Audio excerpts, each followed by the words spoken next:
नमस्कार, स्वागत है। आप देख रहे हैं पुरवैया मुहिम और मैं हूं सैयद हुसैन। 5 जून 1973 को पहली बार विश्व पर्यावरण दिवस मनाया गया था और आज भी 5 जून ही है, यानी आज पर्यावरण दिवस है। पर्यावरण दिवस का मकसद प्रकृति और पृथ्वी की रक्षा करना और पर्यावरण को बेहतर बनाना है। लेकिन क्या सही मायने में इसके नेक मकसद को हम पूरा कर रहे हैं? क्या हम पृथ्वी को अपनी प्रकृति की सुरक्षा कर पा रहे हैं? जवाब आप भी जानते हैं और हम भी जानते हैं, और इन्हीं सवालों का जवाब हम आज तस्वीरों के जरिए जानने की कोशिश करेंगे। तो चलिए शुरू करते हैं पर्यावरण दिवस के मौके पर पुरवैया मुहिम।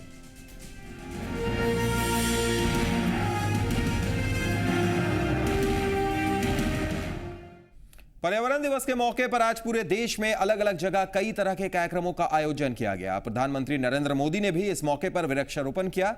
हम आपको 3 तस्वीरें दिखाने जा रहे हैं। आपके टेलीविजन स्क्रीन पर इस वक्त 3 तस्वीरें हैं। पहली तस्वीर दिल्ली की है, जहां पर्यावरण दिवस के मौके पर प्रधानमंत्री ने पौधा लगाया और लोगों को पर्यावरण को सुरक्षित रखने की सलाह दी।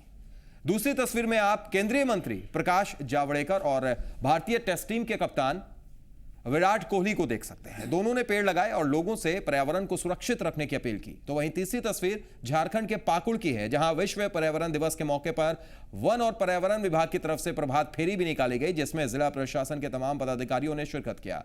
इस मौके पर पदाधिकारियों ने वृक्षारोपण भी किया। तो ये 3 तस्वीरें हम आपको दिखा रहे हैं। पर्यावरण दिवस के मौके पर देश भर में किस तरीके से कार्यक्रमों का आयोजन हुआ। पहली तस्वीर नरेंद्र मोदी प्रधानमंत्री वृक्षारोपण कर रहे हैं। दूसरी तस्वीर में केंद्रीय मंत्री और विराट कोहली, दोनों को आप देख सकते हैं। दोनों ने वृक्षारोपण भी किया और लोगों से अपील भी की। और तीसरी तस्वीर झारखंड के पाकुड़ की हम आपको दिखा रहे हैं। वहां पर भी प्रभात फेरी निकाली गई, वहां पर भी वृक्षारोपण हुआ। यानी पर्यावरण दिवस को लेकर हर तरफ कार्यक्रम हुए। पर्यावरण दिवस के मौके पर पेड़ लगाने के साथ साथ नरेंद्र मोदी ने देशवासियों से भी पर्यावरण को सुरक्षित रखने की अपील की। यूएन के द्वारा पूरे विश्व में 5 जून को पर्यावरण दिवस के रूप में मनाया जाता है। 700 करोड़ सपनों से जुड़ा हुआ ये विश्व सुरक्षित रहे। हमारी पृथ्वी, भारत में जिसे मां का रूप माना गया है, उसकी रक्षा, उसका संरक्षण, उसका संवर्धन हर पीढ़ी का दायित्व होता है। मैं आज पर्यावरण दिवस पर देशवासियों को यही प्रार्थना करता हूं कि इस मॉनसून में हम भी हर परिवार के अपने वृक्ष हो, हर परिवार की अपनी पर्यावरण की संपत्ति हो। जैसे आपको अपना कार होने का गर्व होता है, स्कूटर होने का गर्व होता है, फ्लैट होने का गर्व होता है, बंगलो होने का गर्व होता है, कारखाना होने का गर्व होता है, वैसे ही आपको आपके परिवार के वृक्ष होने का भी गर्व होना चाहिए। तो देख लिया आपने, नरेंद्र मोदी ने भी यही गुजारिश की पूरे देशवासियों से कि आप भी पर्यावरण की रक्षा करें। और पूरे देश में आज कार्यक्रम हुआ, हर तरफ हमने आपको तस्वीरें भी दिखाई। लेकिन सवाल यही है कि क्या सही मायनों में पर्यावरण दिवस का जो नेक मकसद है वो पूरा होता है? इसी पर हम चर्चा करेंगे। कुछ ऐसी भी तस्वीर दिखाएंगे जिसे देखकर आप भी चौंकेंगे, हम भी चौंकेंगे और बड़ा सवाल भी खड़ा होगा इस पर्यावरण दिवस के मौके पर। लेकिन इस वक्त एक खास मेहमान हमारे साथ स्टूडियो में मौजूद हैं। IN झा साहब हैं, जो पर्यावरणविद भी हैं और आप IEED के मैनेजिंग डायरेक्टर भी हैं। बहुत बहुत स्वागत आपका IN झा साहब। सबसे पहला सवाल मेरा आपसे रहेगा, आपने ये भी देखा कि पूरे देश में जगह जगह हर तरीके के कार्यक्रम भी हो रहे हैं, वृक्षारोपण का भी कार्यक्रम हो रहा है, साफ सफाई रखने की बात की जा रही है। प्रधानमंत्री ने भी अपील की कि भाई आप साफ सफाई रखें, पृथ्वी को अपने घर, अपने एसेट समझें और जिस तरीके से आप अपनी चीजों की सुरक्षा करते हैं वैसे ही पर्यावरण की भी सुरक्षा करें। लेकिन क्या सही मायनों में इस पर्यावरण दिवस के मौके पर इस मकसद को अमली जामा पहनाया जा रहा है?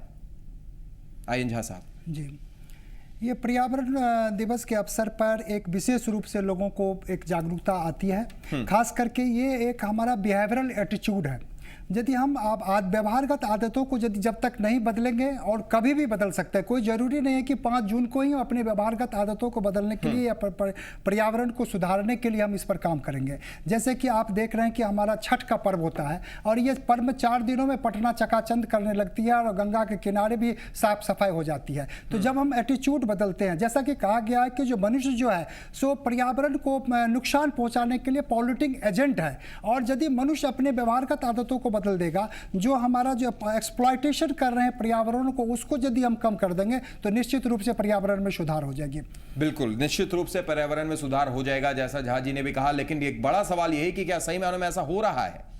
एक तरफ तो आपने देखा कि कैसे पूरे देश में पर्यावरण दिवस के मौके पर अलग अलग कार्यक्रम चल रहा है। प्रधानमंत्री नरेंद्र मोदी भी वृक्षारोपण कर रहे हैं, आम लोगों से अपील भी कर रहे हैं। लेकिन अब आपको एक दूसरी तस्वीर हम आपको दिखाते हैं, जिसे देखकर हैरान रह जाएंगे आप, क्योंकि बिहार की राजधानी पटना खतरे में है। जल्द हालात नहीं बदले तो इसकी बड़ी कीमत भी चुकानी पड़ सकती है। इस बात का खुलासा किया है बिहार राज्य पॉल्यूशन कंट्रोल बोर्ड ने। विश्व पर्यावरण दिवस के मौके पर इस खुलासे ने पर्यावरण के साथ हो रहे खिलवाड़ पर आम लोगों और सरकार को बड़ी चेतावनी दे डाली है। देखिए जी मीडिया संवाददाता आशुतोष चंद्रा की ये एक्सक्लूसिव रिपोर्ट।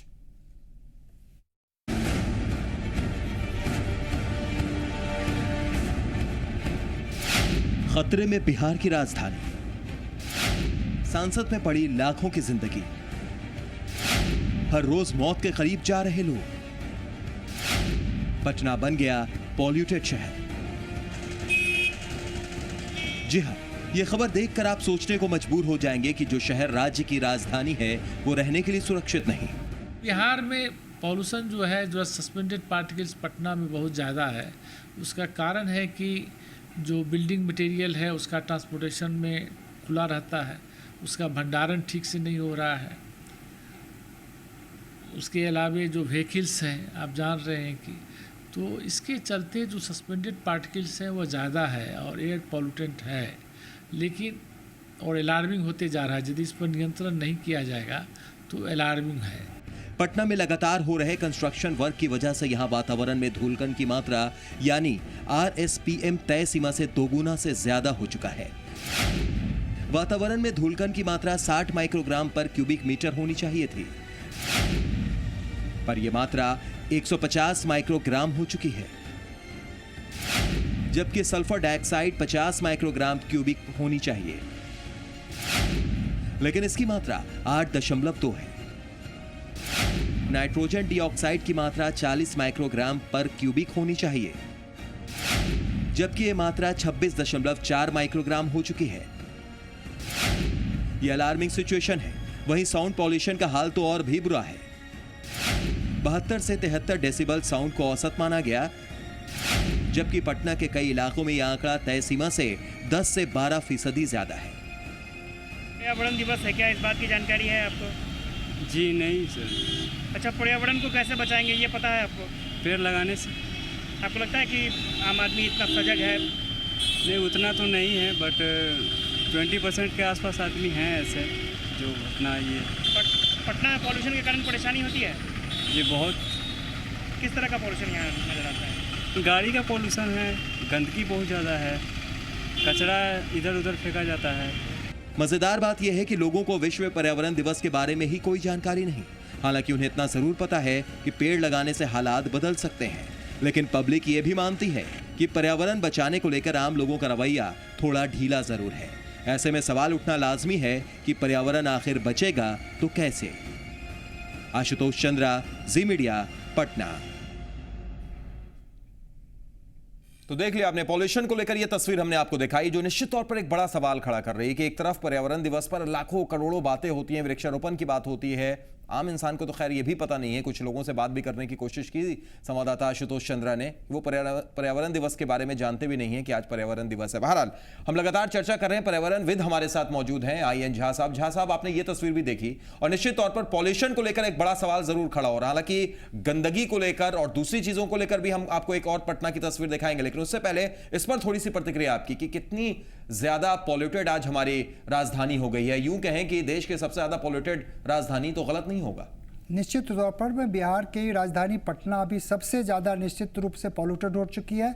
जो हमारे यहाँ जो पुराने व्हीकल्स हैं उसका इस्तेमाल किया जा रहा है, जैसे ऑटो रिक्शा के रूप में। उस ऑटो रिक्शा के लिए सरकार के तरफ से एक पॉलिसी बननी चाहिए, वो पॉलिसी अभी तक नहीं बन पाई है। यदि वो पॉलिसी काम करेगी तो निश्चित पुराने वाहनों को हटा दिया जाएगा। कंकड़बाग का एरिया देखेंगे तो यदि आप पॉल्यूशन का लेवल देखेंगे तो काफ़ी हाई है। जैसा कि अभी पॉल्यूशन कंट्रोल बोर्ड के चेयरमैन साहब की अभी आपने न्यूज़ आपने देखा, वो जिस तरह से एयर पॉल्यूशन हो रहा है, रोडों बन रहे हैं, ब्रिज बन रहे हैं, उसमें काफ़ी लोग परेशान हैं, वहाँ एयर पॉल्यूशन काफ़ी ज़्यादा है। जिस तरह से हम इन हाउस पॉल्यूशन देखते हैं, इन हाउस पॉल्यूशन भी काफ़ी ज़्यादा हमको देखने पे है। इस कह सकते हैं कि पॉल्यूशन में पॉपुलेशन एक जगह गैदर हो गई है, जो पटना की कैपेसिटी है उससे ज़्यादा पॉपुलेशन है। इस वजह से हर एक लेवल पर पॉल्यूशन लेवल बढ़ा हुआ है। इसको करना क्या होगा, किस तरीके से ये कंट्रोल में किया जा सकता है? सरकार को करना होगा, हमें करना होगा, आपको करना होगा, समाज को आगे आना होगा, क्या करना होगा? इसके लिए सबसे पहले लोगों में जागरूकता होनी चाहिए। जो हमारा जो पृथ्वी है, जो पृथ्वी माँ है, उसका टेम्परेचर हमारा दिन प्रतिदिन बढ़ते जा रहा है। हमारी जो आदतें हैं विलासिता संबंधी, उस आदतों को कम करना पड़ेगा। दूसरी हमारी है कि जो गाँव में जिस तरह से पेड़ों की कटाई हो रही है, उस पेड़ पर में रोकना होगा। जैसे प्रधानमंत्री जी आज कह रहे थे, हमें जिस तरह से बंगला चाहिए, गाड़ी चाहिए, उसी प्रकार से हमारा एक पेड़ भी चाहिए। तो इस तरह का अभियान यहाँ चलाना होगा स्कूल के बच्चे के माध्यम से। क्योंकि हम लोग कार्य में व्यस्त रहते हैं, तो स्कूल के बच्चे को ये यदि हम दायित्व देते हैं कि जब हम उसको डोनेट करेंगे और स्कूल में पेड़ लगेगा, इस माध्यम से हम मैक्सिमम से मैक्सिमम पेड़ लगाएंगे। पेड़ ही हमारी रक्षा कर सकती है। और दूसरा, हम अपने आदत को बदलेंगे, आदत जैसे बदलेंगे और ट्रेडिशनल हैबिट्स को हम लाएंगे, निश्चित रूप से हमारा पॉल्यूशन लेवल कम हो जाएगा। बिल्कुल। और आप भी जुड़ सकते हैं, आप भी अपनी राय दे सकते हैं। फोन लाइन आपके नंबर पर, आपके स्क्रीन पर फोन नंबर फ्लैश कर रहे हैं, आप बस जुड़िए और अपनी राय हमसे साझा कीजिए। झा जी, एक सवाल ये भी आपसे करना चाहेंगे कि इन सारी चीजों को लेकर जो पर्यावरण के साथ हम छेड़छाड़ करते रहते हैं, जिसको आप कहा कि हमें अपनी आदत बदलनी होगी, इस छेड़छाड़ से कितना असर पड़ता है पर्यावरण पर? क्या जो भूकंप, बाढ़, ये जो चीजें आजकल हम लगातार देख रहे हैं, ज्यादा देख रहे हैं, क्या इसका ये भी एक साइड इफेक्ट है? बिल्कुल। जैसा कि आप देखे होंगे कि नेपाल में अभी भूकंप आए थे, अभी केदारनाथ का जो सिनेरियो था वह देख रहे हैं। अभी हमारी आज तक के लेवल में जम्मू एंड कश्मीर में जो फ्लड आई थी, ये सब हमारे ही आदत के कारण और पॉल्यूशन लेवल के कारण ही है। यदि हम अपने व्यवहारगत आदतों को बदल देते हैं और ट्रेडिशनल हैबिट को लाते हैं, तो जो हमारे पुराने जो वेराइटीज़ है, जैसे कि धान का वेराइटीज़ ले लीजिए, वो धीरे धीरे एरोडेट होते जा रहा है। जो हमारे छोटे छोटे पेड़ पौधे थे, जो हमारा इको डेवलप को मेंटेन करके रखता था, इको सिस्टम को, उस सिस्टम को मेंटेन करने के लिए हमारे पशु पक्षी का जितना हमारा अधिकार है, उतना प्रकृति पर पशु पक्षी का अधिकार है। पशु पक्षी नहीं रहेंगे, पेड़ पौधे नहीं रहेंगे, तो मेरा इकोसिस्टम डैमेज हो जाएगा और हमारे आने वाले बच्चों पर में इसका निश्चित रूप से प्रभाव पड़ेगा। तो इसीलिए हम यदि पुरानी आदतों को बदल के रखते हैं, ट्रेडिशनल हैबिट्स को लेकर के चलते हैं और लोगों में जागरूकता पैदा करते हैं, तो हम निश्चित रूप से अगले पीढ़ी को संतुलित वातावरण हम दे सकते हैं, संतुलित पर्यावरण दे सकते हैं। इसके लिए जागरूकता की सबसे बड़ी जरूरत है और पेड़ लगाने की जरूरत है। बिल्कुल, पेड़ लगाने की जरूरत है, लेकिन पेड़ लग रहे हैं कि कट रहे हैं, वो आप भी जानते हैं, हम भी जानते हैं। लेकिन इस वक्त एक तस्वीर हम आपको दिखाते हैं, राजधानी पटना की ही तस्वीर, जो पर्यावरण दिवस के मौके पर सरकार की आंख खोलने के लिए काफी है, या यूं कहें कि आंख खोलने वाली खबर है। जनता के हितों का ख्याल रखने वाली सरकार अब जनता की सेहत से भी खिलवाड़ कर रही है। आप भले ही यकीन ना करें, लेकिन बिहार सरकार इन दिनों जनता के बीच मौत बांट रही है, जिसको लेकर कई तरह के सवाल खड़े हो रहे हैं। देखिए जी मीडिया संवाददाता आशुतोष चंद्रा की यह स्पेशल रिपोर्ट।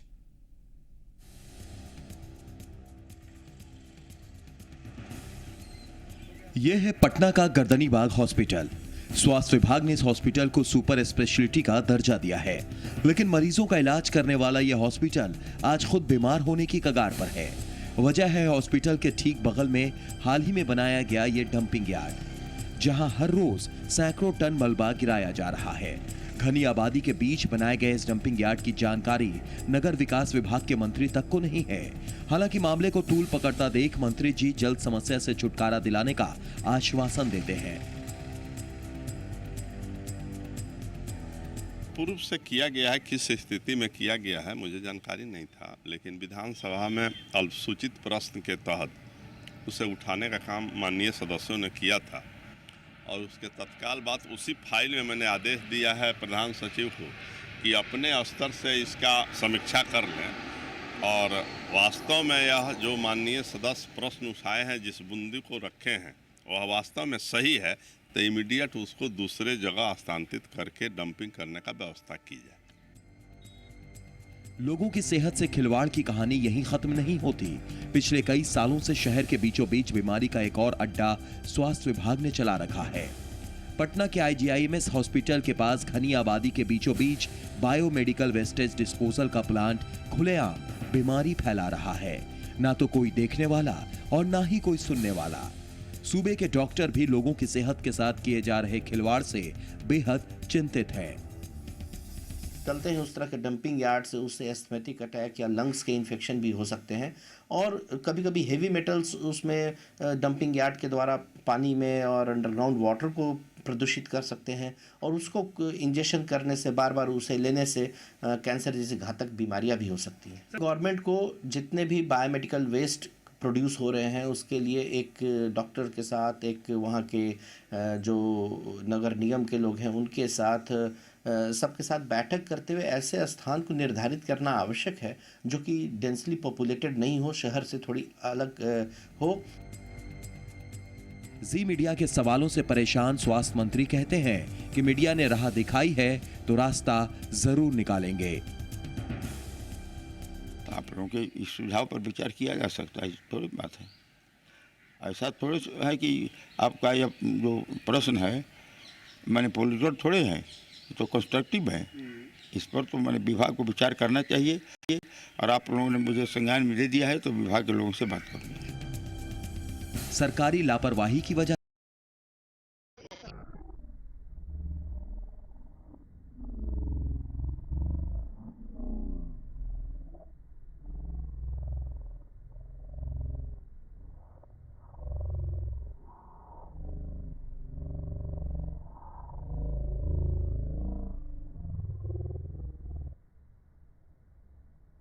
इस मौके पर हमने 2 रिपोर्ट अभी तक पटना की आपको दिखाई, हालांकि रांची की भी हम तस्वीर दिखाएंगे और वहां पर भी ये जानने की कोशिश करेंगे। लेकिन ये दोनों तस्वीर देखकर एक बड़ा सवाल जरूर खड़ा होता है कि क्या पर्यावरण दिवस के मौके पर जो उसका मकसद था, पर्यावरण को बचाने का, रक्षा करने का, सुरक्षित रखने का, क्या वो मकसद सही है या नहीं।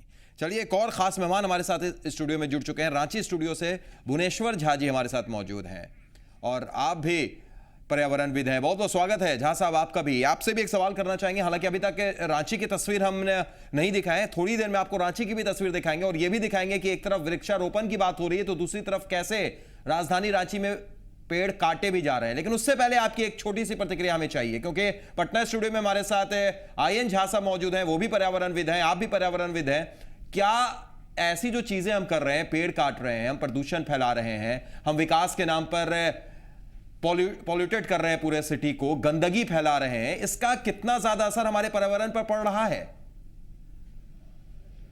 देखिए, पर्यावरण अपने आप में एक ऐसा शब्द है जी, इसमें कि वायुमंडल, जलमंडल और भूमंडल सभी आते हैं और एक दूसरे का संबंध है। जहां तक आपने पेड़ कटने की बात कही, और मैंने भी देखा रांची के अखबार में मुख्य पृष्ठ पर था, वो अपने में एक हास्यास्पद लगता है कि आप उनके जब तक लॉन्ग टर्म प्लानिंग नहीं होगा, बड़े वृक्ष को काट देते हैं जो हरे भरे हैं और जिनके पत्तों से फोटोसिंथेसिस के कारण भी जो उसका ऑक्सीजन बनता है, इस सब चीज को बिना देखे हुए अज्ञानता के कारण लोग बिना पेड़ लगाए पेड़ काटने पर तुले रहते हैं। इसके लिए समाज को, सरकार को, सभी को एक ऐसा जागरूक अवस्था चाहिए जिसमें कि पहले पेड़ रोपने की स्थिति बढ़े, जिससे कि हमारा वायुमंडल स्वस्थ रहे, हमको ऑक्सीजन मिले, जिसमें कि हम स्वच्छ हवा की जरूरत है, शुद्ध पानी की जरूरत है, साथ ही साथ हमारा भोजन स्वस्थकारी हो।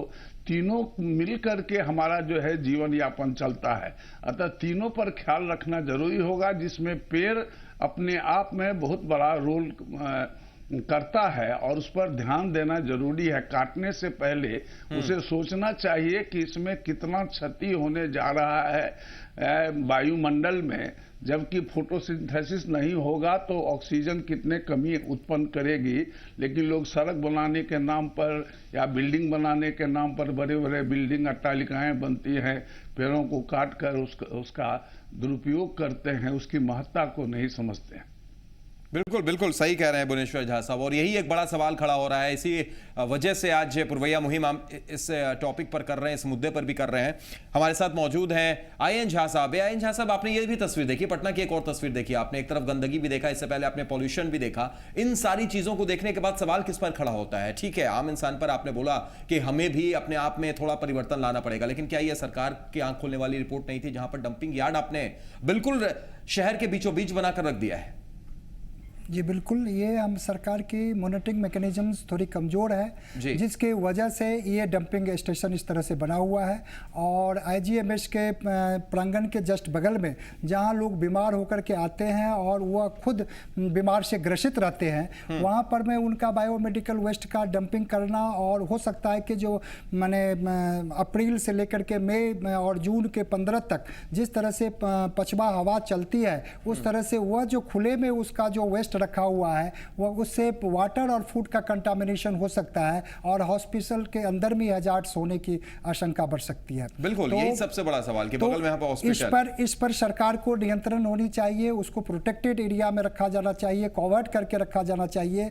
और हॉस्पिटल मैनेजमेंट के लिए ऑलरेडी पहले से हॉस्पिटल्स मैनेजमेंट का रूल बन चुका है, जहाँ नीडल का कटर है, नीडल डिस्ट्रॉयर है, वहाँ हम जाते हैं तो उसको फॉलो करते हैं कि नहीं करते हैं। इन सब चीज़ों पर सरकार को मॉनिटरिंग मैकेनिज्म को मजबूत करना चाहिए। और जो लोग बीमार होकर के हॉस्पिटल या नर्सरी या डिस्पेंसरी में जाते हैं, वह कितने लेवल तक उनका अवेयरनेस लेवल है, इसको भी एक मॉनिटरिंग होनी चाहिए। वहाँ अवेयरनेस की कुछ व्यवस्था होनी चाहिए। इसके लिए सरकार की तरफ से एक टास्क फोर्स या अवेयरनेस क्रिएट करना होगा। बिल्कुल, सरकार को निश्चित तौर पर इसमें गंभीर होना होगा। भुवनेश्वर झा साहब, एक सवाल आपसे करना चाहेंगे, फिर रांची की वो तस्वीर भी दिखाएंगे। ब्रेक की मजबूरी है, इसलिए ब्रेक के बाद हम रांची की आपको वो तस्वीर दिखाएंगे पेड़ कटने वाली। लेकिन उससे पहले एक सवाल, जब 5 जून 1973 को जब इसकी शुरुआत हुई, विश्व पर्यावरण दिवस की शुरुआत हुई झा साहब, तो क्या हम ये माने कि उस मकसद से हम भटक गए हैं कहीं ना कहीं?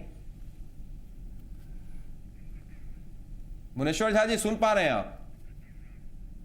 तो चलिए, लगता है कि फिलहाल उन तक आवाज नहीं पहुंच पा रही है। निश्चित तौर पर यही सवाल हम आपसे करना चाहेंगे आईएन झा साहब, क्या ऐसा लगता है कि उस मकसद से भटक गए? उस मकसद से हम सिर्फ पर्यावरण दिवस के रूप में इसको याद करते हैं, लेकिन हमें हर एक दिन पर्यावरण दिवस के रूप में 5 जून के रूप में मनाना चाहिए, ताकि जिस तरह से हम प्रकृति के संसाधनों को एक्सप्लॉइट कर रहे हैं, जो हमारा मुख्य रूप से जल, जंगल, जमीन, जो प्राकृतिक संपदाएं हैं, उसमें जिस तरह से हम दोहन कर रहे हैं, उसको कम करने के लिए प्रत्येक दिन हमें अभियान चलानी होगी और प्रत्येक दिन एक दिन हमारा 5 जून के रूप में मनाना चाहिए। चलिए, बिल्कुल, हर एक दिन अभियान चलाना होगा, हर एक दिन 5 जून की तरह मनाना होगा, तब शायद तस्वीरें बदलें। चलिए, हम आपको रांची की भी तस्वीर दिखाएंगे, लेकिन मजबूरी एक छोटे से ब्रेक की है। ब्रेक के लिए हम रुकेंगे और ब्रेक के बाद जब लौटते हैं तो आपको रांची की वो तस्वीर जिसकी लगातार बात कर रहे हैं, वहां पर भी पर्यावरणविद मौजूद हैं, उनसे भी हम बात करने की कोशिश करेंगे। आप भी जुड़ सकते हैं, आप भी अपनी राय रख सकते हैं। हम तुरंत लौटते हैं छोटे से ब्रेक के बाद।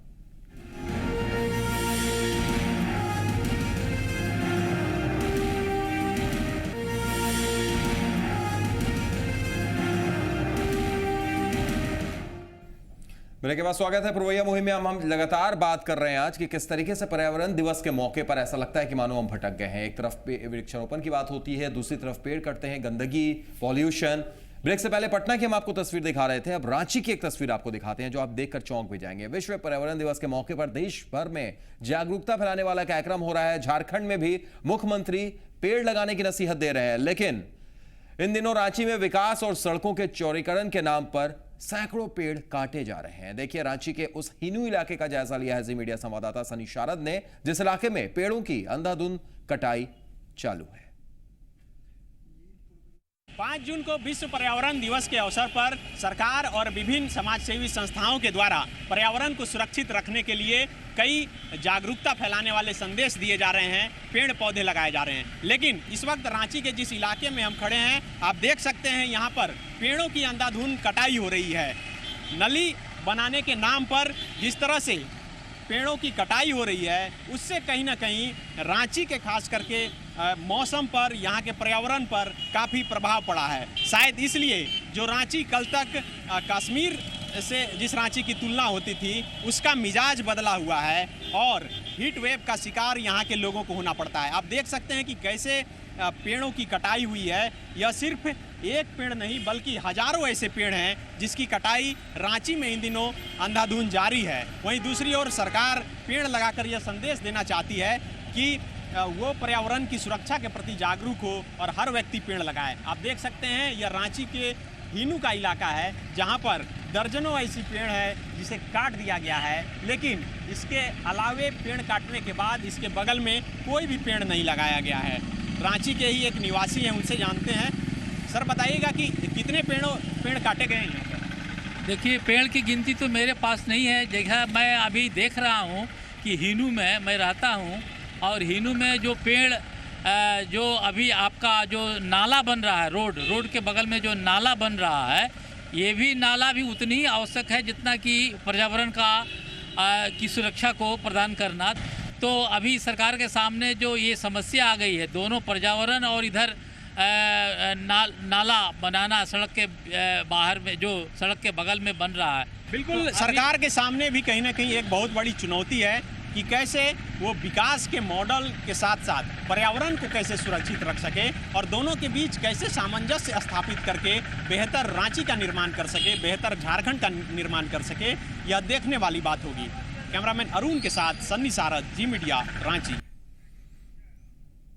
बेहतर रांची, बढ़ता हुआ रांची, विकास करता हुआ रांची, विकास करता हुआ पटना, और इन सारी चीजों के बीच में इस तरीके से पेड़ की कटाई, यह है पर्यावरण दिवस और यह है पर्यावरण दिवस का मकसद और मैंने। इस पर हम लगातार चर्चा कर रहे हैं। हमारे साथ दो खास मेहमान पटना स्टूडियो से आईएन झा साहब मौजूद हैं जो पर्यावरणविद हैं, साथ ही साथ रांची स्टूडियो से हमारे साथ मौजूद हैं भुवनेश्वर झा साहब। भुवनेश्वर झा साहब, ये तस्वीर आपने देखी जिसकी चर्चा हम लगातार कर रहे थे, रांची की ये तस्वीर और संवाददाता सनी शारद की शानदार रिपोर्ट जो बता रहे थे कि भाई विकास के नाम पर, रोड चौड़ीकरण के नाम पर इस तरीके से पेड़ काटा जा रहा है। ये पर्यावरण दिवस का मकसद ये है भुवनेश्वर झा साहब। 1973 में इसकी शुरुआत होती है, इसीलिए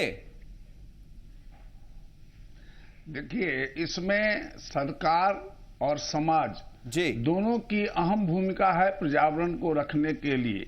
जहां तक सरकार यह चाहती है कि विकास के कारण उनको अब असंभावी हो गया है पेड़ काटना, लेकिन साथ साथ यह भी रहे कि रेल ट्रैक है, आज इतने पेड़ कटे हैं तो जितने भी झारखंड में रेल के ट्रैक हैं उनके अगल बगल में अगर पेड़ वृक्षारोपण करे, वन रोपण करे, उसमें फलदार पेड़ लगा करके बराबर उस कार्य को करते रहे, कंटिन्यूटी में रहे, तो तब उसका वातावरण पर प्रभाव, पर्यावरण पर प्रभाव कम पड़ेगा। लेकिन होता क्या है कि विकास के नाम पर तो पेड़ कट जाते हैं, लेकिन उसके लिए जो लॉन्ग टर्म प्लानिंग होनी चाहिए उसका अभाव रहा है झारखंड में। मैंने देखा है, मैं 64 से आया हूं, आबो हवा में कितना परिवर्तन हुआ है। और ठीक ही आपके संवाददाता ने कहा कि जो रांची कल तक इतनी थी, जो 3 बजते बजते मई और जून के महीने में वर्षा हो जाया करती थी, आज वर्षा के लिए ललायित है।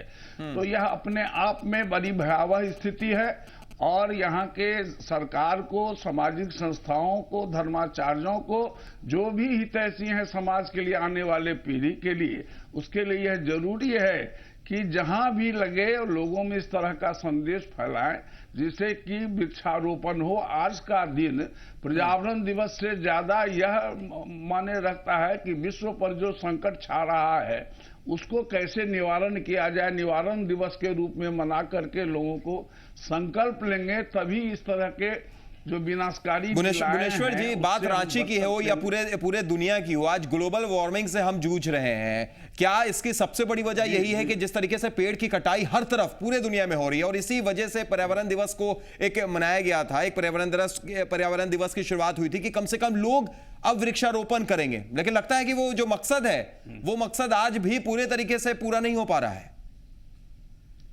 देखिए इसका कारण ये हुआ कि सरकारी तंत्र अपने आप में ये समझ ली, मेरा जो व्यक्तिगत अनुभव है, आज एक सीनियर सिटीजन होने के नाते और एक भूवैज्ञानिक और पर्यावरणविद होने के कारण लोगों में इस तरह की जागरूकता आई है, लेकिन उसका निवारण नहीं हो पाता है। सभी लोग, हम लोग बोलते हैं, लेकिन कोई भी अपने गांव में, अपने शहर में, अपने इर्द गिर्द में फलदार पेड़ लगा करके ज्यादा दिन तक हम पर्यावरण को सुरक्षित न रख करके भी तथाकथित लोग बाग में थोड़ा सा फूल पेड़ पौधे लगा करके अपनी संतुष्टि कर लेते हैं।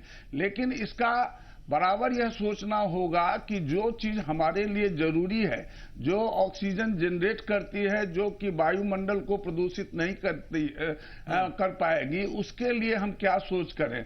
तो अब वैज्ञानिक विचार की जागरूकता होने लगी है, लेकिन उसका कार्यान्वयन हम सबों को करना होगा। बिल्कुल सही कह रहे हैं आप, हम सबों को करना होगा, हमको भी आगे आना होगा, आपको भी आगे आना होगा, समाज को भी आगे आना होगा।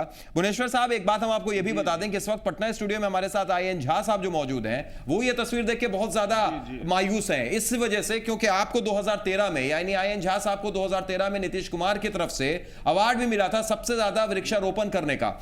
झा साहब, अब ये तस्वीर आप देख रहे हैं आईएन झा साहब, आपको कैसा लग रहा होगा? ये निश्चित रूप से समाज को या हमारे प्रकृति के लिए चैलेंज है। हम जब डीपीआर बनाते हैं उस वक्त हमें थोड़ी ध्यान देने की जरूरत है या थोड़ा अमेंडमेंट करने की जरूरत है। डीपीआर में ये कहा जाता है कि जब कितने पेड़ कटे वह समुदाय के साथ बैठ करके उसको डिसीजन लेना चाहिए और समुदाय की सहभागिता उस पेड़ पर कटने से पहले होनी चाहिए, ताकि हम समुदाय के साथ उतना पेड़ पहले लगा दें अपने आने वाली पीढ़ियों के लिए, उसके बाद उस पेड़ को हम काटना चाहिए। आप भी अपनी थोड़ी वो 2013 वाली बात बताइए और लोगों को भी एक संदेश दीजिए वृक्षारोपण का। खास करके हम नीतीश कुमार जी का शुक्रिया अदा करना चाहते हैं। उनकी सोच के पहल के कारण बिहार में एग्रो फॉरेस्ट्री का जन्म हुआ, जो जिसके अंतर्गत बिहार में कृषि को के साथ साथ फॉरेस्ट्री का भी विकास यहाँ हुआ और खेत में धान और गेहूं के साथ साथ आप पॉपुलर की भी खेती कर रहे हैं, जिससे आपका ग्रीनरीज तो बढ़ ही रही है, लेकिन जो किसान हमारे धान और गेहूं के पैदावार से उनकी प्रोडक्टिविटी पर में खड़े थे, आज उनके पास में पॉपुलर लगा करके 6 से 7 सालों में उसके पास में एक अच्छे धन की प्राप्ति हो सकती है। इस दिशा में नीतीश कुमार जी का पहल 2012 में किया गया था और इस दिशा में बिहार में अभी 12.86% फॉरेस्ट का विकास हो चुका है बिहार और झारखंड के बदलने के बाद। लेकिन फिर भी जो तस्वीरें देखने में बड़ी हैरान करने वाली हैं, और एक और हम आपको तस्वीर दिखाने की कोशिश करेंगे कि विश्व पर्यावरण दिवस के बारे में आम लोग, जो कुछ देर पहले भुवनेश्वर झा साहब भी कह रहे थे कि आम लोगों को भी थोड़ा सा जागरूक होने की जरूरत है, क्या उनकी राय है? आम लोग विश्व पर्यावरण दिवस को कितना जानते हैं, किस दिन मनाया जाता है विश्व पर्यावरण दिवस, ये सब जानने की कोशिश की है जी मीडिया संवाददाता सनी शारद ने, और क्या जवाब मिला है जरा वो भी देख लीजिए। इन्वायरमेंट को साफ रखना चाहिए और हर पर्सन को ये करना चाहिए तो हमारा इन्वायरमेंट साफ रहेगा। आप कितने जागरूक? हम भी बहुत जागरूक है। क्या करते हैं? क्या सब कुछ अपने आसपास का, मतलब घर चाहे आसपास का एरिया क्लीन रखने का ट्राई करते हैं और रखते भी हैं। आज प्रधानमंत्री यहाँ के सीएम भी पेड़ लगाए हैं, ऐसा प्रयास किए हैं अपने घर में परिवार में? हाँ, यहाँ पे तो नहीं, जब गाँव जाते हैं तो हम लोग ऐसा प्रयास जरूर करते हैं। यहाँ पे ऐसा ज़मीन ही नहीं मिलता है कि आप पेड़ लगाओ, और बाय द वे कहीं लगाओ भी तो उसके लिए भी प्रॉब्लम हो जाता है कि मेरा ज़मीन में क्यों लगाया। एनवायरनमेंट तो ठीक है, जैसे कि मैंने झारखंड जो है मैं डेट ऑफ बर्थ यहाँ पर है, बर्थ प्लेस मेरा जमशेदपुर है, रांची में पढ़ाई कर रहे हैं। और ये तो झारखंड का जो है, पंजाब ये दिल्ली विल्ली जो देख लेंगे वहाँ पे पेड़ वेड़ नहीं है, बिल्कुल ही नहीं, आपको देखने को नहीं मिलेगा। फिर भी झारखंड में पर्यावरण के मामले में बहुत पेड़ है, फिर मगर रांची में खास करके ये बोलूँगा अभी जो काटे हैं पेड़ सब ये अच्छा नहीं है, क्योंकि आजकल क्लाइमेट चेंज ज़्यादा हो रहा है, इसी वजह से पेड़ वेड़ नहीं काटना चाहिए। आप कुछ ऐसा काम किए जिससे संदेश जाए समाज में? प्लांटेशन करते हैं, हर सभी को प्लांटेशन करा। देखो 125 करोड़ का है देश, तो आप सभी अगर एक एक पेड़ प्लांटेशन करोगे तो फिर एनवायरनमेंट पूरा चेंज हो जाएगा। बारिश जब होना है, क्लाइमेट, समर, विंटर जो भी है वो सब ठीक से आएगा। मगर अगर ऐसे पेड़ काटेंगे और फिर कोई इसके बारे में कंप्लेन नहीं करता गवर्नमेंट को, सरकार को किसी का आइडिया भी नहीं आता।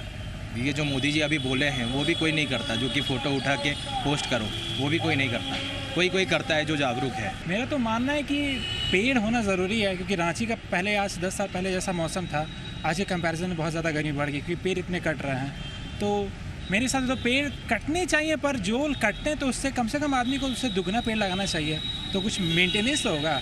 क्योंकि एक साइड से तो डिप्लेशन हो रहा है पेड़ का, और वैसे ही इन्वायरमेंट तो हम जान ही रहे हैं, कोल कितना आजकल यूज़ हो रहा है, कार्बन बढ़ रहा है सारे कंट्रीज़ में, तो इसका डायरेक्ट इफेक्ट तो आखिरकार हम ही लोग पाएगा। तो एटलीस्ट हर इंसान को हर लेवल पे, चाहे वो छोटे लेवल पे चाहे बड़े लेवल पे, इन्वायरमेंट को सेव करना चाहिए, चाहे वो डेली जैसे भी कर सके। ये तो डेवलपमेंट के नाम पर सारे जो है आप पेड़ पौधे कटवाए जा रहे हैं शहर में। चौड़ीकरण के नाम पर अभी हिंदू में जितना है सारे पेड़ काट दिए गए, पुराने पेड़। गवर्नमेंट पेड़ लगाने पर ध्यान नहीं दे रही है। और डेवलपमेंट के नाम पर सारे पेड़ काटे जा रहे हैं तो पर्यावरण कहाँ से सुधरेगा। गवर्नमेंट को चाहिए कि वो काटने के पहले पेड़ लगाने के लिए सोचे और लगाए पेड़। हर व्यक्ति को 5 पेड़ लगा देना चाहिए ताकि जिससे पर्यावरण में सुधार हो। तो आम लोग हैं और आम लोग यही कह रहे हैं कि भाई पेड़ लगाना ज़रूरी है और जो चीज़ें हैं, लेकिन सबसे बड़ा सवाल यही है कि आम लोग कह रहे हैं और कर रहे हैं उसमें कितना फ़र्क पड़ता है। 2 पर्यावरणविद हमारे साथ इस वक्त स्टूडियो में मौजूद हैं। पटना स्टूडियो से आयन झा साहब और रांची स्टूडियो में हमारे साथ भुवनेश्वर झा साहब मौजूद है। भुवनेश्वर झा साहब, कुछ देर पहले आप बात कर रहे थे कि अगर रांची की खास तौर से बात की जाए तो रांची के जो मौसम में बदलाव आया है, जो पहले रांची, जो सनी शारद भी जिसका जिक्र कर रहे थे हमारे संवाददाता, कि पहले कश्मीर की याद दिला देता था रांची, और आज तो भीषण गर्मी, लू, हीट वेव। इसकी वजह क्या है? क्या वही पर्यावरण से छेड़छाड़ जो हम कर रहे हैं? हाँ, इसमें तो ये अट्टालिकाएं जो खड़ी हो रही हैं यहाँ पर, 5 माला 10 माला मकान सब, इसका भी है। और जब से राजधानी बनी है पॉपुलेशन बहुत बढ़ गया है और उसके मुताबिक जो इर्द गिर्द पेड़ लगने चाहिए। और कोई जरूरी नहीं है कि रांची ही में पेड़ लगे। पेड़, इसका वायुमंडल का प्रभाव तो अगल बगल भी अगर उसका पेड़ लगेगा और उसका कार्य होगा तो उससे भी चलेंगे हम। जैसे कि कोलियरी एरिया है, कोलियरी एरिया में जब आप खूब पेड़ लगावें, आप खान का जो वहाँ बगल में लगा करके उसका संरक्षण करें। जो भी अथॉरिटीज है, कोल इंडिया है या दूसरे भी जो औद्योगिक हैं, चाहे प्राइवेट सेक्टर के हैं या पब्लिक सेक्टर के हैं, सभी औद्योगिक घराने जो हैं इस चीज़ पर ध्यान दें। जो हम जितना जमीन को बर्बाद करते हैं और पेड़ काट करके अपना जो उद्योग चलाते हैं, तो उससे पहले एक पूरी प्लानिंग होनी चाहिए सरकार की जी। और जबकि हमारे पास सैटेलाइट उपलब्ध हैं और उससे हम देखते हैं कि कितना हमारे पास पहले पेड़ थे और उसमें कितना क्षरण हो गया है, कितना खत्म होता जा रहा है। तो उसके मुताबिक एक इक्विलिब्रियम मेंटेन करने के लिए राष्ट्रीय स्तर पर और राज्य के स्तर पर इस तरह की व्यवस्था होनी चाहिए जिससे कि यानी व्यवस्था में कमी दिखती है, कम्युनिकेशन गैप दिखता है। भुवनेश्वर झा साहब, एक दर्शक हमारे साथ जुड़े हुए, उनसे बात कर लेते हैं, फिर लौटते हैं हम आपके पास। पटना सिटी से महमूद कुरैशी हमारे साथ जुड़े हुए हैं। स्वागत है कुरैशी साहब, बोलिए क्या कहेंगे आप? टीवी का वॉल्यूम बंद कर दीजिए कुरैशी साहब, टीवी का वॉल्यूम बंद कर दीजिए, सीधे अपनी बात रखिए, बोलिए। कहना ये है जी, अभी जिस तरीके से जी, हेलो जी जी हम सुन रहे हैं। जिस तरीके से नए 100 सिटी बनने की बात चल रही है जी, तो अभी तो देख रहे हैं कि पर्यावरण को खराब होने से, पेड़ नहीं होने से जल में पानी नहीं जाता है जी, और पानी नहीं जाता है सही से, पेड़ का विस्तार नहीं होता है। जगह जगह जो है पॉलिथीन जिस तरीके से फेंका जाता है वो कूड़े में और मिट्टी में मिलकर वो प्रदूषण फैलाता है। वहाँ किसी तरीके बरसात में हम लोग बचपन में देखते थे कि काफी संख्या में पेड़ उग जाते थे, लेकिन पॉलिथीन होने के कारण वो पेड़ नहीं हो पाते हैं जहाँ तहाँ। और जिस तरीके से शहरीकरण हो रहा है तो हमको तो लगता है आलू, प्याज, सब्जी से भी हम लोग महरूम हो जाएंगे। अब डिब्बा वाला सब्जी आएगा, बीमारी फैलाएगा। तो इसलिए सरकार को चाहिए कि पूरी तरीके से पॉलिथीन पर बैन लगा दे और जितने रोड के किनारे हैं उसमें दरख्त लगाना शुरू करें। बहुत अच्छी बात आपने कही है, बहुत अच्छी बात कुरैशी साहब आपने कही है। यही सवाल आपसे करना चाहेंगे आयन झा साहब, पॉलिथीन कितना ज्यादा, जिस प्लास्टिक की बात कर रहे थे, हालांकि बैन की बात होती है लेकिन वो अभी तक पूरे तरीके से दिखता नहीं है, कितना ज्यादा पर्यावरण को नुकसान पहुंचाता है ये पॉलिथीन? ये काफ़ी नुकसान पहुंचा रहा है। जहाँ तक पृथ्वी पर में एक लेयर के रूप में आ रहा है, जिस तरह से हम उसको न जोत कर सकते हैं, न कुड़ाई कर सकते हैं, न उस तरह से किसी प्रकार का एक्टिविटीज़ किया जा सकता है। तो यदि पॉलीथीन इस तरह से बढ़ता जाएगा और जो पतले सीट का जो पॉलीथीन आता है 20 माइक्रोग्राम से नीचे का, उस पॉलीथीन सबसे ज़्यादा पॉल्यूशन फैला रहा है। बिल्कुल, पॉलीथीन भी पॉल्यूशन फैलाने में सबसे आगे नजर आती है। एक छोटी सी प्रतिक्रिया इस पर भी, फिर ब्रेक पर जाना है हमें। भुवनेश्वर झा साहब, पॉलीथीन, एक दर्शक जुड़े और उन्होंने बहुत अच्छी सलाह दी कि पॉलीथीन को तो बैन कर देना चाहिए, उसका इस्तेमाल हमें बिल्कुल नहीं करना चाहिए। कितना नुकसानदेह है पॉलीथीन? देखिए, पॉलीथीन जैसा आयन झा साहब ने कहा उस पर तो बैन होना ही चाहिए, लेकिन जिस तरह की स्थिति है उसमें बैन करने से लोग मानने के लिए तैयार नहीं है। यह कहा सामाजिक जागरूकता होनी चाहिए घर घर, बच्चों के बीच, और जो भी आपके पास आप देखिए उसका कवर जो आता है, लोग सब्जी खरीदने जाते हैं पॉलीथीन ले लेते हैं, जो पहले झोला लेके जाते थे सब्जी लेने के लिए वो झोला भी नहीं लेते हैं, वो कहीं से पॉलीथीन का अपना ले लिया बैग और ले करके चले जाते हैं। तो जब हम व्यक्तिगत रूप से अपने नहीं उस चीज को रोकेंगे तो सरकारी के नाम पर नियम बनाने के कारण, कानून पास होने के कारण वह उससे कुछ होने वाला नहीं है। अगर हम हमें ही जागरूक होना पड़ेगा। एक और दर्शक डॉक्टर धर्मेंद्र पटना से जुड़े हुए, उनसे बात कर लेते हैं। स्वागत है डॉक्टर साहब, क्या कहेंगे आप? हेलो जी, हम ये कहना चाहते हैं कि पटना के तमाम पार्क को हमने किया है, उसमें कहीं भी नीम आपका वृक्ष नहीं है, जबकि नीम वायु प्रदूषण से जी शुद्धिकरण यंत्र है और नहीं ही नर्सरी में कहीं मिलता है जी। आज भी दैनिक जागरण में माध्यम से आया है कि हम तो पीपल नीम अभियान तुलसी चला रहे हैं जी, समझे ना। तो हम चाहेंगे सरकार से भी और मुख्यमंत्री से भी और पर्यावरण जी, आप गांधी मैदान में सर्वे कर लीजिए, एक भी नीम नहीं है। जितना पटना में आपका डेवलपमेंट हुआ है उसमें कहीं नीम नहीं है, और खासकर अस्पताल जो है जी, पटना में जो अस्पताल है जी, नीम जो है सो एंटीबायोटिक है, इसलिए तमाम अस्पताल में नीम लगना चाहिए। और पटना का जितना चलिए, बड़ी अच्छी बात आपने कही और एक अच्छा सुझाव दिया है। अगर सरकारी नुमाइंदों को ये बात पहुंच रही होगी, अगर देख रहे होंगे, तो उनके लिए एक अच्छी बात कि पार्क हो या अस्पताल के आसपास नीम के पेड़ जरूर हों, ताकि वो, जैसा इन्होंने कहा कि प्रदूषित चीजों को कम भी करता है, एंटीबायोटिक होता है। चलिए, इसका जवाब हम लेंगे आयन झा साहब से भी, भुवनेश्वर झा साहब से भी, लेकिन मजबूरी एक छोटे से ब्रेक की है। ब्रेक के लिए हम रुक रहे हैं और ब्रेक से जब लौटेंगे तो आपको एक अच्छी खबर भी दिखाएंगे। इस पर्यावरण दिवस के मौके पर एक ऐसी खबर जो निश्चित तौर पर एक मिसाल है, एक ऐसा गांव जहां पेड़ काटे नहीं जाते बल्कि पेड़ लगाए जाते हैं, वो भी बेटियों की पैदाइश पर। एक छोटा सा ब्रेक, उसके बाद दिखाते हैं आपको।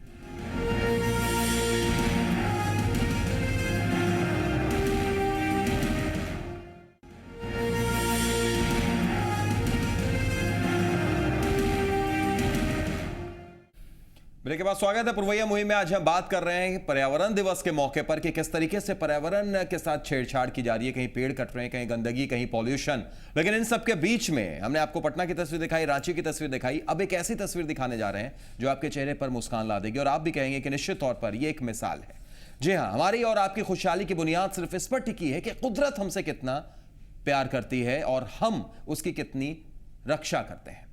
और आप अगर इस सवाल का जवाब जानना चाहते हैं तो चलिए हम आपको एक ऐसे गांव ले चलते हैं जहां पर पेड़ कटते नहीं है बल्कि पेड़ लगाए जाते हैं, वो भी तब जब बेटियों की पैदाइश होती है, यानी बेटियों के साथ साथ पर्यावरण का संरक्षण। देखिए,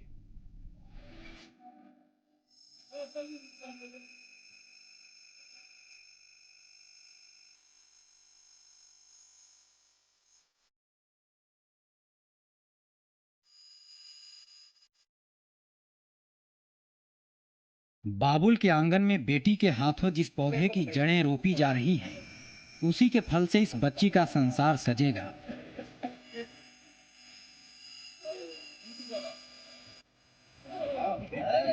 रवायत पुरानी है, लेकिन बेटियों के सम्मान और उसके लिए समर्पण की ऐसी नज़ीर आपने शायद ही कहीं सुनी होगी।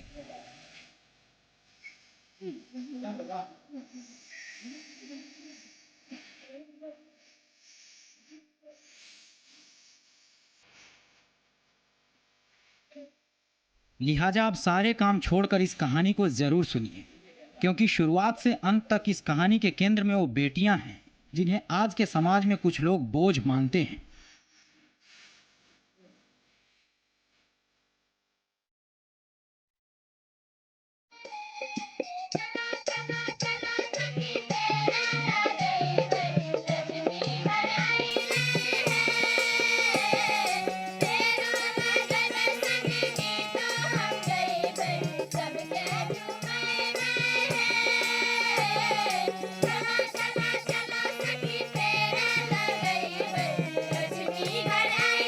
कहते हैं राजा समाज के भले के लिए होता है, लेकिन मौजूदा दौर का कोई शहंशाह इस समाज का उतना भला कभी नहीं कर सकता जितना फलों का राजा आम करता है।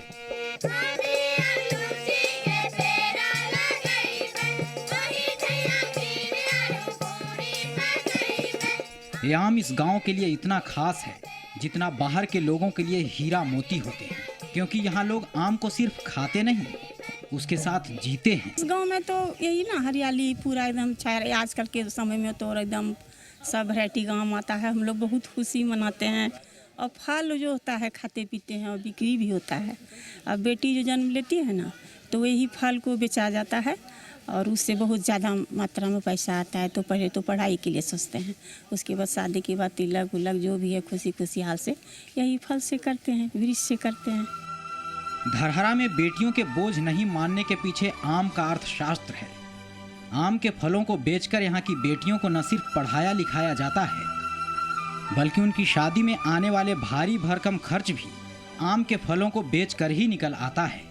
बेटी जन्म पर 10 पेड़ लगाते हैं, जब बड़ा हो जाता है तो लड़की भी बड़ा जाता है तो पेड़ लगाकर जो फल होता है बेच करके शादी किया जाता है। यहाँ के बच्चे बहुत उत्सुक हैं पढ़ने लिखने में भी, क्योंकि यहाँ के जो गार्जियन होते हैं जो वृक्ष लगाते हैं, उसी से वृक्ष से जो आमदनी होती है उसी से बच्चे को पढ़ाते हैं। धरहरा ने बेटियों को लक्ष्मी मानकर न सिर्फ लिंग अनुपात कम करने की मिसाल पेश की है, बल्कि ये गांव भ्रूण हत्या जैसे अपराधों को लेकर लोगों को जागरूक भी कर रहा है। बहुत जगह ऐसी बातें होती हैं कि कन्या जन्म लेने से पहले ही मार दी जाती है, लेकिन हमारे धरहरा के निवासी जो हैं यहाँ खुशियाँ मनाते हैं, पेड़ लगाते हैं। तो यही हम दिखाना चाहते हैं, उसको मारिए मत, कन्या से ही ये संसार चल रहा है। बच्चे जो यहाँ पैदा लेते हैं वो दूध का काम करते हैं। जैसे कि बच्चे पैदा होकर बड़ा होते हैं जैसे पेड़ की तरह, उसी तरह हम ये इस पर मंचन करते हैं कि ये भ्रूण हत्या को रोके। बेटी के जन्म पर 10 आम के पेड़ लगाने की परंपरा न सिर्फ इस गांव की समृद्धि बल्कि पर्यावरण के लिए भी वरदान साबित हो रही है। धरहरा ने अगर बेटियों का मोल समझा है तो प्रकृति ने उन्हें बीमारियों से आज़ाद कर दिया है। धरहरा गांव की ये रवायत उन लोगों के लिए सीख है जो बेटियों से नफरत करते हैं। इस गांव की स्वस्थ परंपरा किसी समृद्ध संस्कृति का परिचायक है। यहाँ बच्चियों की किलकारियाँ किसी संगीत से कम नहीं। और आप अनुमान कीजिए, इन्हीं बच्चियों की शादी जब दूसरे गांव में होती है तो इसी स्वस्थ परंपरा का प्रचार और प्रसार भी होता है। धरहरा गांव से कैमरामैन निरंजन के साथ शिवपूजन झा, जी मीडिया। तो देख लिया आपने एक ऐसा गांव जहां पर वृक्ष काटे नहीं जाते हैं बल्कि वृक्ष लगाए जाते हैं, वो भी तब जब एक बेटी की पैदाइश होती है। और इस पर आज पर्यावरण दिवस के मौके पर यह गांव एक मिसाल है हर लोगों के लिए। इसी पर हम चर्चा भी कर रहे हैं। एक अंतिम प्रतिक्रिया आप दोनों पर्यावरणविद की भी हमें चाहिए। पहले भुवनेश्वर झा साहब, आपने भी ये तस्वीरें देखी, इस गांव को आपने देखा इस रिपोर्ट के जरिए। निश्चित तौर पर आज के इस मौके पर यह गांव दूसरों के लिए मिसाल। मैं उन ग्रामीणों को बहुत बहुत धन्यवाद देता हूं, बल्कि वो वंदनीय हैं जिन्होंने आज के इस वैज्ञानिक युग के भूवैज्ञानिकों हो या पर्यावरणविद हो, उनके सामने में यह दिखा दिया कि ये गांव की जो सामूहिक सोच होती है किसी व्यक्ति जिन्होंने इसको चलाया था, आज वह कितना फलित हुआ है। इससे किस तरह की सामाजिक समरसता और यह जो अन्य भी जो सामाजिक समस्याएं होती हैं भ्रूण हत्याएं की, इस सब पर कैसा रोक लगा है।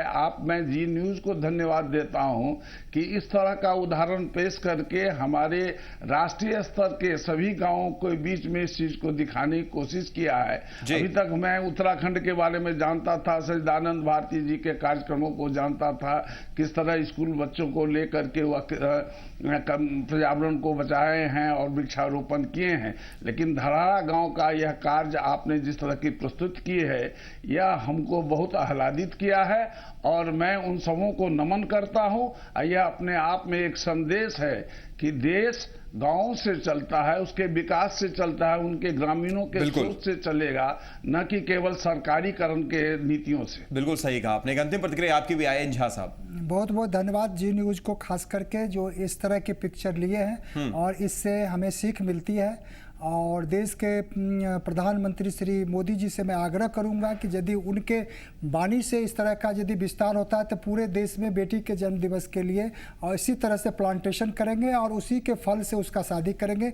यदि यह एक उनके बयान से निकल जाती है तो पूरे जी न्यूज को बहुत बहुत धन्यवाद इस तरह के सकारात्मक पहल। चलिए, बहुत बहुत शुक्रिया आइन झा साहब आपका भी और भुवनेश्वर झा साहब आपका भी, आप तमाम दर्शकों का भी शुक्रिया। और जाते जाते फिर एक ही बात कहेंगे कि पर्यावरण दिवस के मौके का यह मतलब नहीं कि सिर्फ 5 जून को आप 2 पेड़ लगा दीजिए, बल्कि निश्चित तौर पर ज्यादा से ज्यादा पर्यावरण की सुरक्षा करें। और कैसे भी हो सकता है, आप पॉलिथीन को भी छोड़ सकते हैं, पॉलिथीन का इस्तेमाल आप मत कीजिए, आप सफाई का ध्यान रख सकते हैं, आप दूसरों को प्रेरणा दे सकते हैं, आप खुद एक पेड़ लगा सकते हैं, लेकिन सिर्फ 5 जून को नहीं, 365 दिन कभी भी। दीजिए इजाजत, नमस्कार।